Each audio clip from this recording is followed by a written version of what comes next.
shkojnë dhe dëshirojnë që ta takojnë Muhamedit sallallahu alaihi wasallam dhe ta shohin se në çka po thret.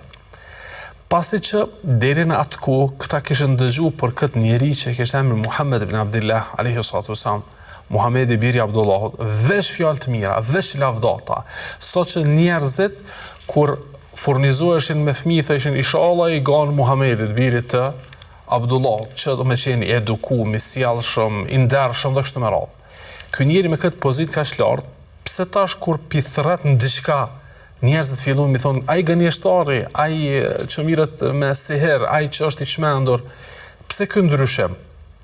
Dhe kjo pyetje është shumë e logjikshme dhe shumë e kapshme, që njeri i cili përdor dhuntin dhe nimetin e mendjes bën kësaj lloj analogjie, bën kësaj lloj krahasimi se pse dikur lavdërohet dhe respektohet i njëjti pas një kohe ofendohet dhe shohet.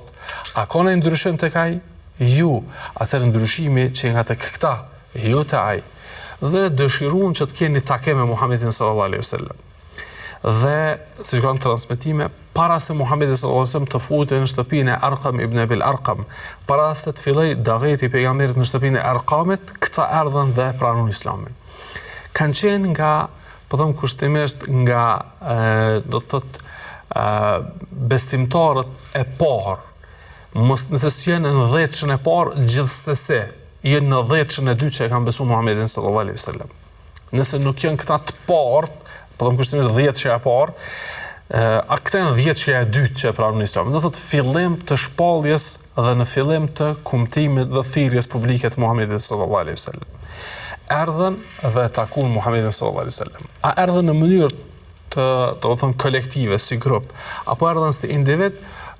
Transmetimet nuk përmenin detaje të tilla, po me rëndësi është që kjo shoqëri, Uthman ibn Mad'uni, Abu Ubejdeja, Said ibn Zejdi, Said ibn Zejdi dhe Abu Ubejdeja nga 10 për zume xhenet, erdhën dhe kishin takim me Muhamedit sallallahu alaihi wasallam dhe Muhamedi sallallahu alaihi wasallam ua shpalosi misionin e tij.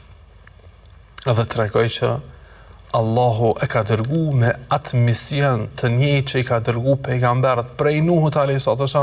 deri tek Isa a.s. E që është të largohen nga adhurimet e kota, të largohen nga të bërit shirk edhe të bërit ortakri ndaj Allahut dhe të adhurojnë Allahun azza wa jall një vetëm.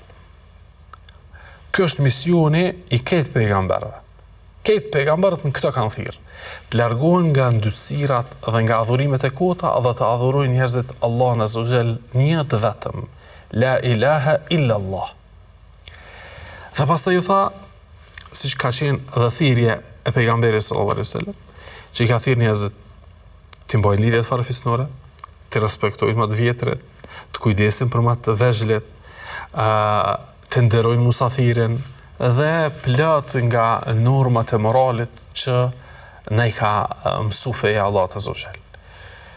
Nuk pan këta në thirrjen e pejgamberit sallallahu alaihi wasallam veç se çdo të mirë. Ai i mirë dhe thirrja e tij dhe misioni i tij i mirë. Atëherë e pranuan Islamin dhe dëshmuan dëshminë e vërtetësisë së tij si pejgamber dhe se Allahu azza wa jalla ka dërguar atë dhe se Allahu është i vetmi që meriton me të drejtë të adhurohet. Dhe këta kanë qenë ata të parët që e kanë përdorur kushtimisht një shtytje të madhe davetit të pejgamberit sallallahu alaihi wasallam. Krahas këtyne erdhën edhe 5 të tjerë që Ebu Bekri i ndali dhe i foli dhe i bëri davet në mesin e tyne, Talha dhe Zubejri dhe Abdurrahman bin Aufi dhe Uthmani radhiyallahu anhum. Ata i silli Ebu Bekri dhe pranoi Islamin. Këta erdhën Abu Ubejdeja dhe Abu Salameja dhe Said ibn Zejdi, Khabbab ibn al-Arat dhe gjithashtu Uthman ibn Mad'un dhe motra e Omerit.